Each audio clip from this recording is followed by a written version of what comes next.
Tonight on Viewpoint, we bring you a United Nations special from the headquarters in New York, where the Chief Minister and the SDGG Chairman, Dennis Matthews, have addressed the Committee of 24 for Decolonization.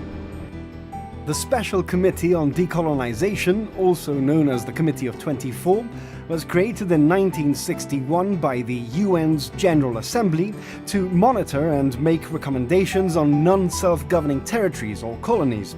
Hoping to speed the progress of decolonization, the General Assembly adopted in 1960 Resolution 1514, the Declaration on Decolonization.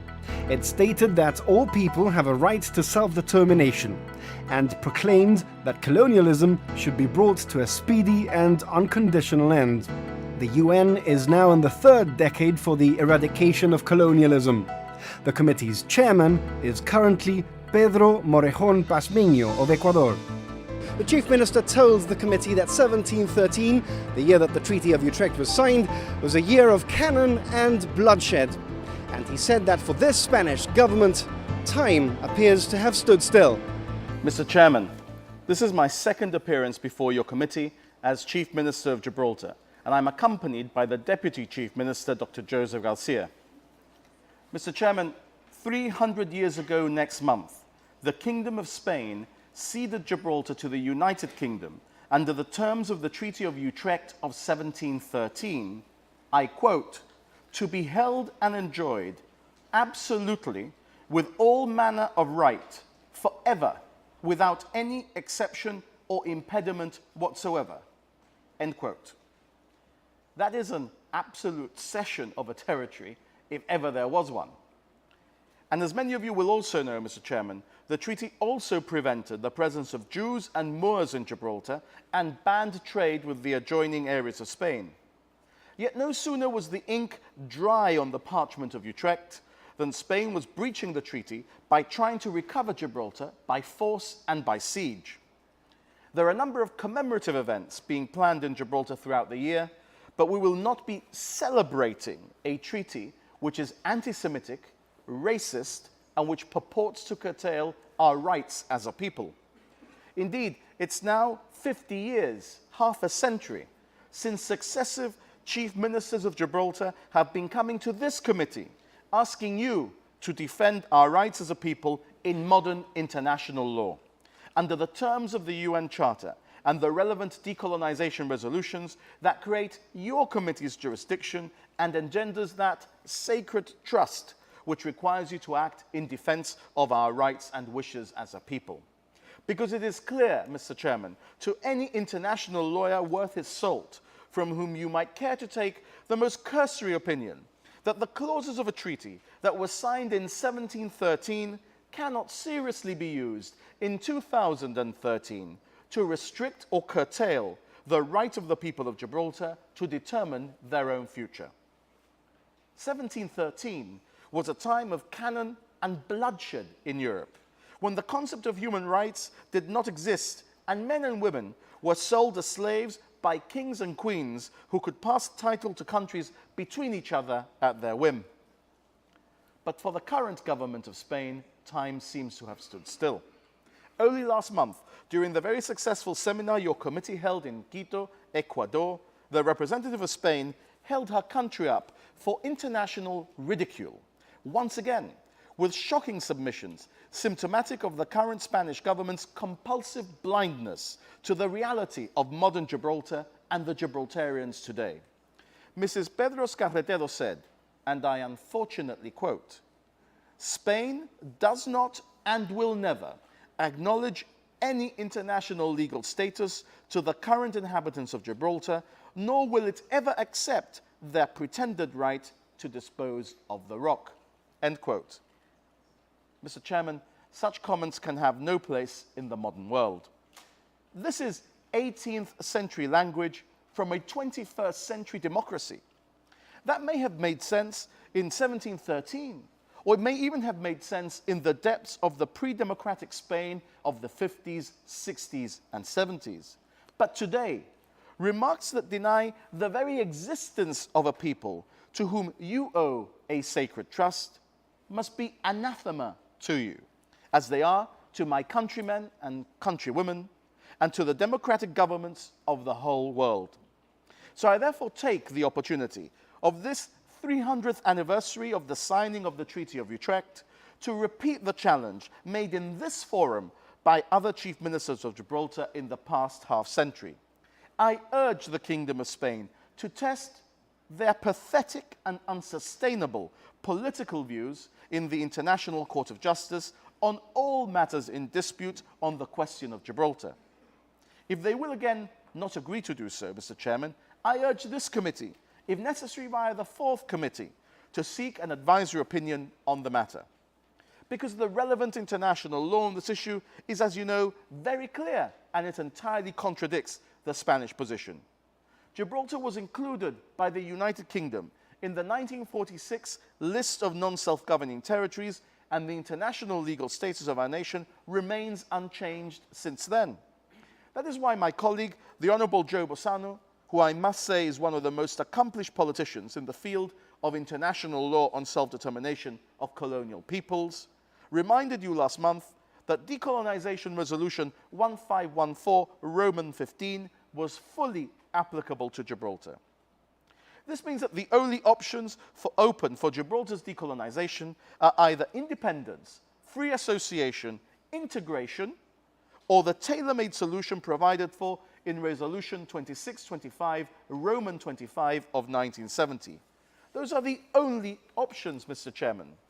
There is no question of Gibraltar being handed over to Spain as she seeks. That is not an option. There is no separate doctrine that arises simply when one state claims the sovereignty of a listed territory. International jurisprudence on the issue is too developed to admit of such political nonsense being adopted as law, however often it may be repeated. For our part, Mr. Chairman, the people of Gibraltar are clear in seeking to exercise the fourth option for decolonization, that tailor-made solution created by Resolution 2625, Roman 25 of 1970.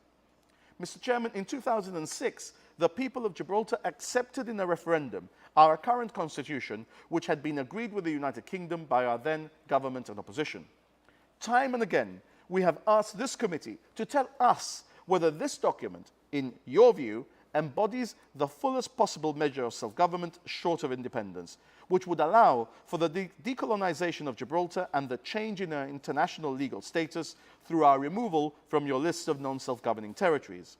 This would then need to be specifically endorsed by the people of Gibraltar in exercise of their right of self-determination in a further referendum. Yet we have had no answer to date. You remain, as a committee, surprisingly mute on the issue.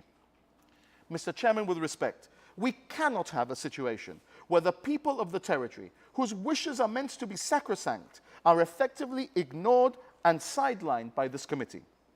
This committee exists to look after the interests of our nation, to pursue the wishes of the people I represent, to hold our hand in attaining our political aspirations. It does not exist, Mr. Chairman, to pander to the territorial claims of neighboring claimants based on a 300-year-old treaty that is gathering dust and which has long been overtaken by events. That has been overtaken, Mr. Chairman, also by the Charter of the United Nations, democratic principles, and the rule of law. And if there is any doubt then, Mr. Chairman, Article 103 of the Charter itself clarifies beyond peradventure that in the event of a conflict, and I'm quoting the Charter, between the obligations of members of the United Nations under the Charter and their obligations under any other international agreement, their obligations under the Charter shall prevail. So that does for Utrecht, and it does also for the now long-dead bilateral process of dialogue known as the Brussels process. Because the doctrine of the United Nations and of the international community is that all peoples have the right to self-determination, and treaties that purport to interfere with that in any way are invalid in international law. Successive chief ministers have repeatedly traced for you how that right applies to the people of Gibraltar in earlier addresses. And you have yourselves, in parts of your own UN website on decolonization, an explicit and very helpful, if I may say so, reference to your monitoring the situation in the remaining 16 territories, as they were at the time that you put this up on your website, and without exception, working, and this is a quote, to facilitate the advance towards complete self-determination of these 16 territories. I've given you the reference to that quote on the UN website. Clearly, therefore, Mr. Chairman, the right of self-determination is now at least recognized by you explicitly as being applicable to all the territories, including Gibraltar. You have therefore decided the issue, whether Spain likes it or not. You say it in writing on your website, and therefore, unless you explicitly say otherwise, you are rightly, entirely clear in telling the world via the World Wide Web that this is your position, and that there is therefore clear principle that governs how decolonization is to be handled, and there is not an ad hoc, state-by-state mechanism that you can use and shape to please Spain. In that context, Mr. Chairman, I am delighted to report to you that our head of state, Her Majesty the Queen of Gibraltar, Queen Elizabeth II, told Parliament last month that the United Kingdom government agrees with your position and will continue to defend the right to self-determination of the people of Gibraltar. And I therefore assert to you today, with absolute confidence, that the future of Gibraltar will be decided only by the people of Gibraltar in the exercise of our inalienable right of political self-determination. Anybody who thinks otherwise should think again, because the die is cast. Gibraltar belongs to the Gibraltarians, lock, stock, and barrel. There is nonetheless, Mr. Chairman, a need for the committee to move to recognizing that inescapable reality and our primacy in this matter in your conclusions, not just on your website, and not just repeat the same consensus decision on Gibraltar year after year.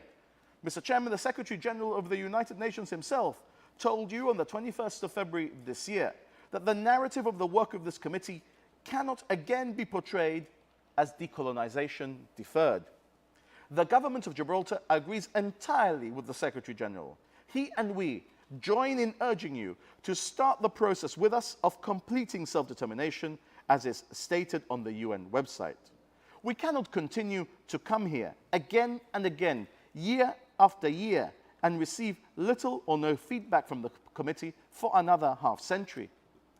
You assist no one with this dialogue of the deaf. You advance nothing by your continued silence. This very important committee must steel itself and speak at last, and you must act in the terms of what you have already said online. Your failure to speak or act, or even to have the courage to accept our repeated and hereby renewed, I'm pleased to say, invitation to visit us, emboldens the bullies. Mr. Chairman, the current government of Spain continues to display considerable hostility towards Gibraltar.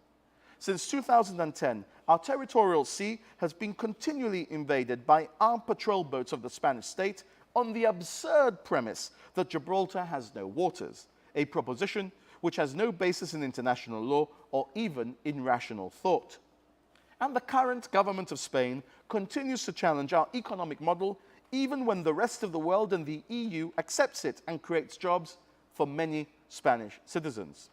Moreover, Mr. Chairman, our sporting associations continue to have to fight Spanish objections in order to be recognized internationally, even in the field of sport. I'm, however, delighted to tell you, by way of information, Mr. Chairman, that our football association has recently been admitted to UEFA after a lengthy legal battle resulting from Spain's political and unsporting objections. You see, Mr. Chairman, when Gibraltar gets a fair and unbiased hearing, we win. Game, set, and match every time. That is why we repeatedly challenge Spain to go to the international courts, but she cowers away. I also deeply regret that the current government of Spain has withdrawn from the Trilateral Forum for Dialogue, where together with the governments of Gibraltar and the United Kingdom, discussions between the three parties were progressing. My government remains strongly committed to the Trilateral Forum for Dialogue. The UK has expressed identical strong commitment to that forum. Indeed, I go further, Mr. Chairman. I want to express my people's solidarity with the people of Spain at this difficult economic time for them. We already provide approximately 10,000 jobs for cross-frontier workers who live in an area of Spain suffering 40% unemployment, but who have found work in Gibraltar. We are keen to work with a Spanish government that forgets its medieval obsession with the takeover of the sovereignty of our nation and is ready to exploit opportunities across our frontier for mutual human and commercial advantage, as we're already seeking to do with the friendlier municipal authorities in the Spanish neighboring town of La Línea. That would create jobs, bring greater prosperity and stability to our region, and mark a step in the right direction for us all. Help us to do that, Mr. Chairman. Send a clear and explicit signal that the future lies not in Spain, looking back at the frontiers established by the absolute monarchs of the fragmented, violent Europe of 1713, but in jointly looking forward to a unified Europe of peaceful peoples and nations working together, where our right to determine our future is respected as required by international law. Mr. Chairman, my government wants to work with your committee in order to complete the decolonization of Gibraltar in that context. We want to engage with the organs of the United Nations in order to map out a roadmap to the fourth option for decolonization of our country in accordance with the principle of self-determination you agree is applicable to all 16 remaining territories without exception. That is our right, Mr. Chairman. That is your obligation. You have wasted, as a committee, too much of our time already. And we demand that you start proactively acting in defense of our rights now. And I'm happy to help you with any questions you may have. The SDGG chairman, Dennis Matthews, renewed his invitation for the committee to send a delegation to visit Gibraltar, an invitation which, up until now, has not received a reply. Distinguished members of the committee, I would first of all like to thank you for affording me the opportunity of addressing you. Let me start off by saying that I am not and never have been a politician.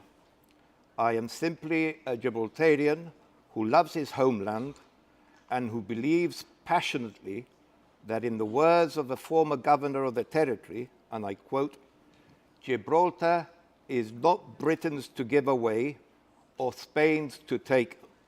It is the rock of the Gibraltarians.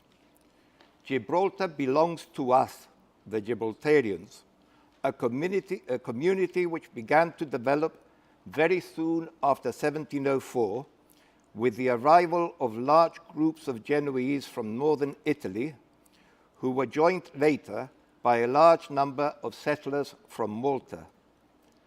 Together, the descendants of these two groups form 80% of today's population.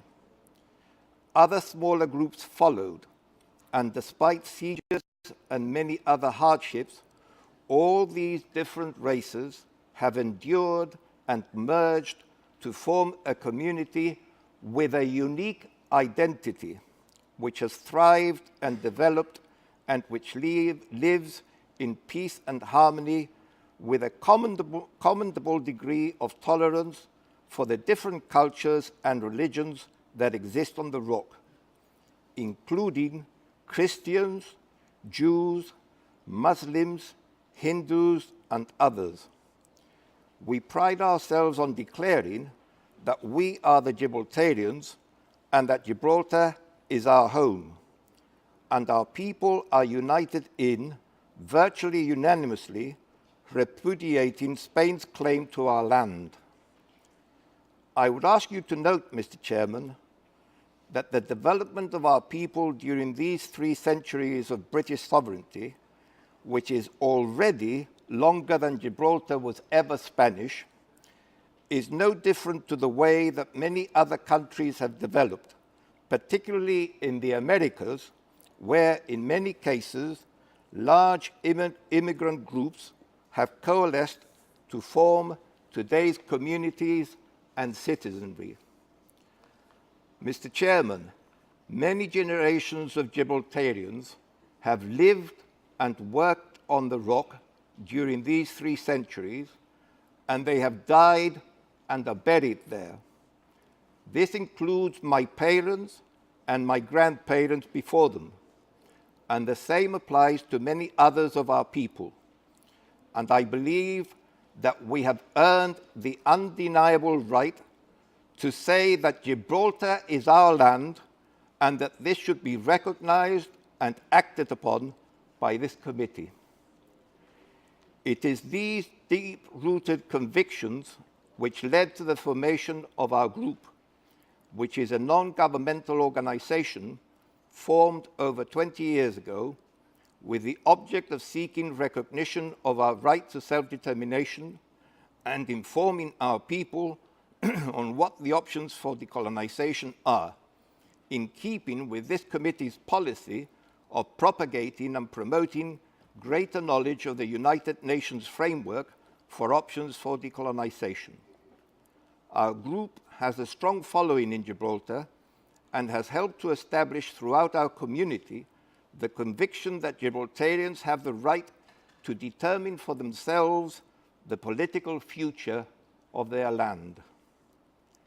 The group always based itself on the premise that the people of Gibraltar, in the same way as all other peoples of non-self-governing territories, and in accordance with United Nations doctrine, have an indisputable and inalienable right to self-determination. And it is worth noting that this is a view shared by almost 1/3 of respondents to an opinion poll organized by the Universidad Complutense de Madrid in Spain some years ago. What is more, Mr. Chairman, a Spanish law professor, Luis Pérez Prat d'Urban, the Dean of the Law Faculty in the Universidad Pablo de Olavide, Seville, who was a former advisor to the governments of Felipe González and José María Aznar, the 2 main political parties in Spain, stated publicly in a press interview a few weeks ago that international law supported the right to self-determination and that the people of Gibraltar should be free to choose their own future, regardless of Spain's claim. Professor Pérez Prat went on to say that he thinks that although not formally accepted, internally the Spanish government has accepted that Gibraltar will never be Spanish. I ask you to note that, Mr. Chairman. These views, Mr. Chairman, clearly reflect modern thinking and progress and are a marked departure from the archaic positions of half a century ago, which are no longer tenable or valid in today's world. I do not believe or accept for one moment that there is any route for decolonization other than by application of the principle of self-determination. In my view, it is totally irrational to suggest that a territory can be decolonized by applying the principle of territorial integrity, unless it is with the democratically expressed consent of the inhabitants of that territory, which would, of course, be the result of an exercise in self-determination. It is therefore patently ludicrous for Spain to claim Gibraltar's decolonization on the basis of territorial integrity when, as everyone knows, it is the principle of self-determination of peoples which is enshrined in the UN Charter. And it would be wholly unethical to even contemplate handing the sovereignty of our territory over to anyone against the declared wishes and interests of our people. I would remind you, Mr. Chairman, that Spain agreed to the cession of Gibraltar in perpetuity under the Treaty of Utrecht of 1730, later confirmed in the treaties of Seville in 1729 and Paris in 1763. What is undoubtedly more important, however, is the Treaty of Versailles of 1783, which concluded the War of American Independence, where Spain, as an American ally, was victorious. In November 1782, Spain let it be known that if she were offered not only Minorca, but East and West Florida in exchange for her claim on Gibraltar, she would forego her claim. England agreed to hand over Minorca and East and West Florida, which meant that Spain secured a very advantageous deal. But obviously, they have conveniently forgotten that under the agreed terms, they gave up their claim to Gibraltar. Mr. Chairman, treaties between sovereign states involve lengthy and quite often difficult negotiations, and they usually bring about the resolution of years of conflict. They are legal documents, and they therefore cannot be regarded as mere scraps of paper to be discarded at whim. Despite all this, the Spanish government continues with its indefensible and invalid claim to our land, which clearly has no merit and which has been massively rejected in 2 referendums held in Gibraltar. Irrationally, in this 21st century, Spain resorts to bullying and harassment to try and bring about the submission of our people. I can assure you, Mr. Chairman, that this will never happen, and that the early result of this behavior is a hardening of Gibraltar's conviction that we must never surrender even the smallest part of our sovereignty to Spain. As part of their tactics against us, the Spanish government sponsors a campaign against Gibraltar in the Spanish media. A glaring example is the oft-repeated assertion that Gibraltar is a haven for money laundering and opaque companies and dubious financial activities, when, as Spain very well knows, the truth is that Gibraltar is on the Organization of Economic Cooperation and Development white list and has already signed tax information exchange agreements with 26 countries and is actively pursuing discussions with other countries to enter into more. Bizarrely, Spain, which is our most vehement critic in this and other areas, will not enter into a tax information exchange agreement with Gibraltar because it alleges that Gibraltar is not competent to sign such an agreement, despite recognition by all other countries that have entered into agreements with Gibraltar already, including the United States. In my view, Mr. Chairman, what is undoubtedly much more disappointing and regrettable, however, is that your committee, which has been entrusted with the eminently important responsibility of bringing about the decolonization of all non-self-governing territories, and which is now into the 3rd decade for the eradication of colonialism, appears unable or unwilling to help Gibraltar progress towards its decolonization. It has not even offered a view on whether Gibraltar's new constitution decolonizes Gibraltar or not, and if it does not, offers no help or advice, as it is obliged to do, to aid Gibraltar in reaching a decolonized status. It would appear that your committee has adopted the sterile proposition, presumably stemming from the shameful resolutions of the 1960s, which ignored our right to self-determination and which are now almost half a century old, that the issue of Gibraltar can be resolved in negotiations between Britain and Spain, when everyone here is well aware that this is not going to happen because Her Majesty's government of the United Kingdom will not enter into negotiations with which Gibraltar is not content. And that, of course, is because the United Kingdom recognizes our right to self-determination. Our group is unable to understand why this committee appears unable to move into this 21st century where human rights are well established and recognized. I have to tell you, Mr. Chairman, that at present we feel completely ignored and neglected instead of being offered help and guidance to find a viable route to our decolonization. I have to ask, Mr. Chairman, what do we have to do? What do the people of Gibraltar have to do to draw forth a constructive and helpful response from your committee?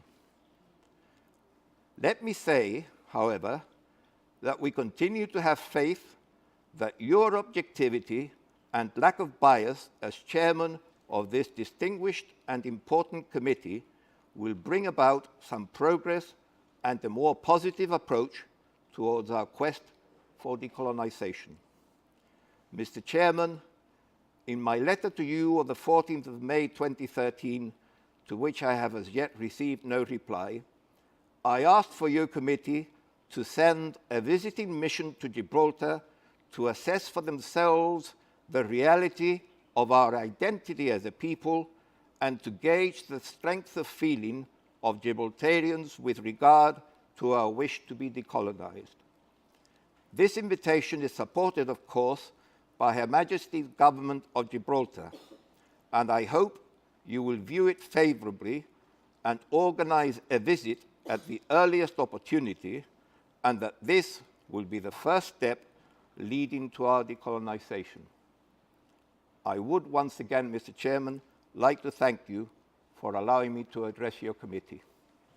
When we return, we hear what the Spanish ambassador to the UN had to say.